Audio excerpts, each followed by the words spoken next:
Hello students, today we continue our lecture on p block elements. In this class we are going to discuss about chemical properties of group 13 elements. This lecture is presented by me, Pranit Ghatak, your chemistry teacher. So let's begin. Here in the last few classes we have already been studying p block elements, mainly group 13 and group 14 elements. We have started discussing about group 13 element, which are the elements present in group 13 as well as their physical properties and a special characteristic property, that is inert pair effect and shielding effect as well. In this class we are going to discuss about the chemical reactions as well as the chemical properties of group 13 element. So let's begin. Here the first reaction is reaction with air, that is reactivity towards air. Here, when group 13 elements, any group 13 element is being reacted with, just we use the example of all the group 13 element as E. When any group 13 element is being reacted with oxygen, it will form a oxide. It will form a oxide. Okay. But this oxide will have a specific combination, that is like E2O3. In this type of combination it will have this kind of oxide. Okay, but here in the case of boron, boron is unreactive when in the crystalline form, but in the amorphous form boron will react with oxygen. Okay, that means with air. Similarly, aluminum forms a very thin oxide layer on the surface which protects the aluminum, that is the metal, from the further attack. Okay, so what happened in the case of aluminum? In the case of aluminum, the aluminum when reacting with oxygen, it will produce a thin layer of aluminum oxide, and this aluminum oxide will be acting as a protecting layer of aluminum when it react with oxygen. Okay, but in the case of amorphous boron, remember crystalline boron doesn't react with oxygen or air, but amorphous boron and aluminum metal, on heating it will react with oxygen and it will form a oxide, and this oxide, as I mentioned, it will form E2O3, that is B2O3 or Al2O3 respectively. Okay, so let's see the reaction here. Here you can see this 2E. This E means any boron, aluminum, gallium, indium, and thallium. All of them can be explained in this E, represented by E. Okay, so 2E plus 3O2, that makes 2E2O3. This is the corresponding reaction as well. As you know, this is a oxide of metals, mainly metals, because in group 13 element, except for boron, all the elements are metal. Okay, almost metal.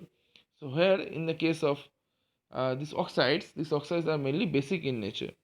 Okay, and as we know, basic nature means they will donate electron. Basic nature means they will donate electron. Okay, right. So acidic means they will accept electron, but here in the case of basic nature means they will donate electrons. Okay, so when they donate electron, the higher the donation, higher will be the basic character. So on going from down the group, the radius of size increases. As the radius of size increases, the attraction force between the nucleus and the electron, the attraction force between the nucleus and the outermost electron is reduced. So that is why donation increases. So when we go down the group, radius increases and donation also increases. As we go down the group, the radius increases. That is why the attraction force between the nucleus and the outermost electron will get reduced. As the attraction force is being reduced, so the electron donation will get higher. As the electron donation will get higher, so the basic property will also be increased. So that is why the basic nature of these elements, of these oxides, increases down the group, because when we go down the group, the radius of size increases. That is why the nucleus attraction force with the nucleus and the outermost electrons get reduced. As there is no such attraction force, that is why the electron donation become very much easier. So the electron donation will get higher, and that is why basic character also be increased. So here in the case of this boron dioxide is acidic, but aluminum and gallium oxides are amphoteric, but those of indium and thallium are basic oxides, because when we go down the group we can see that the basicity of the oxides get increased. Okay, so this is the cause behind the increase of basic oxides, or increase of basicity of these oxides. Okay, so let's move to the next reaction, that is reaction towards the nitrogen. So when any group 13 metal react with nitrogen, it will form nitrite, but only boron and aluminum form nitrates at high temperature. So whenever boron and nitrogen being react, boron or aluminum is being reacted with each other, it will form boron nitrate, that is Bn, or aluminum nitrate, that is Aln. Okay, so this will be the chemical composition or chemical formula of the boron nitrate and aluminum nitrate. Okay, remember only boron and aluminum, they can form a product when they reacted with nitrogen at high temperature. Only boron and aluminum. Okay, so let's move to the next reaction, that is reactivity towards the acids and alkalines. So boron does not react with acid or alkaline at a moderate temperature, but aluminum shows amphoteric character, as aluminum is an amphoteric nature metal, so it will react with acid as well as base. So when aluminum is being reacted with dilute HNO3 or dilute H2SO4, it will form a salt as well as a libate hydrogen. In concentrated HNO3, aluminum becomes passive by forming a protective layer, oxide layer on the surface. In the case of aluminum, it is being observed that when it is being reacted with oxygen, or it is being reacted with concentrated HNO3, it will form a protective layer, that is protective ox aluminum oxide layer. It will protect the aluminum metal from further decay. Okay, so this aluminum will form a protective aluminum oxide layer on the surface of it to protect it from the decay itself.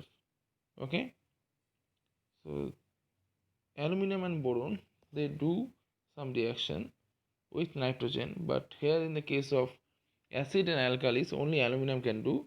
Boron doesn't react with acid and alkalis. Okay, and why aluminum being reactive to acid and alkalis both? Because aluminum is a amphoteric amphoteric metal, sorry.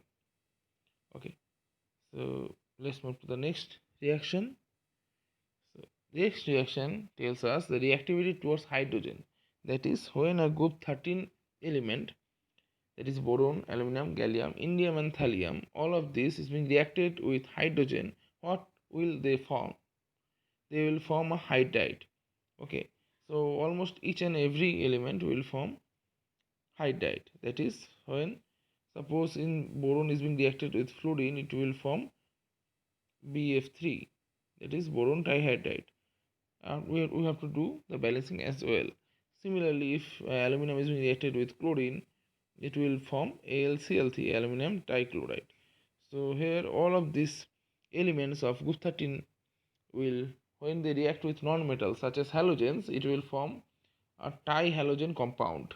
Okay, except from TL, I think. Okay, uh, because here in the case of TLI3, this will not a stable compound. So that is why it is being an exception. Other than that, all the elements of group 13 element, they can form a product like this only. Okay, they will form a product of trihydride or trihalide. Okay, okay. So let's move to the next point, that is anomalous. This is the last slide of today's class. Anomalous behavior of boron. As you know, boron will show some anomalous behavior similar like beryllium and magnesium. As in the group number 1 beryllium and group number 2 group number 2 beryllium and magnesium, and group number 1 lithium shows some anomalous behavior with respect to their groups similar to them. Boron in group number 13 shows some anomalous behavior. And why boron shows some anomalous behavior, it is very much important. Okay, you need to know that the reason behind the anomalous behavior of boron, because there is mainly 2 points. Number one, due to the small size and high electronegativity, boron will form a covalent compounds. Okay, due to the small size and high electronegativity, it will form a covalent bond compound. Because of small size and higher electronegativity, the Fresnel's rule will be applied here, and it will polarize other elements, and that is how it will form a strong covalent bond, a covalent compound. Okay, so that is why, although the group number 13 elements are mainly ionic in nature, and they do ionic bonding, but here in the case of boron, it will form a covalent compound, and by forming a covalent bonding. Okay, so that is why it is showing some anomalous behavior relative to group number 13 elements, because all of them are mainly ionic in nature than boron. So this is the group reason number one, and reason number two is due to the absence of d orbital. Okay, absence of d orbital is very much important. Okay, in the case of boron, there is no 3d orbital, so that is why boron can do a maximum covalency of 4. Okay, due to the absence of d orbital, boron also shows some anomalous properties as well. So if you ask to write why boron shows anomalous behavior, please write these 2 points. Okay, you can add from your book itself. Okay, so in this class we have discussed about the chemical properties of group 13 element. In the previous class we have discussed about the introductions as well as the physical property and some characteristics of group 13 element. Here in this class we have completed group 13 element by covering the chemical properties of group 13 element as well. I hope you have understood this part very well. If you have any kind of doubt, please let me know. You can ask me in the comment section below as well. Okay, so thank you very much. Bye.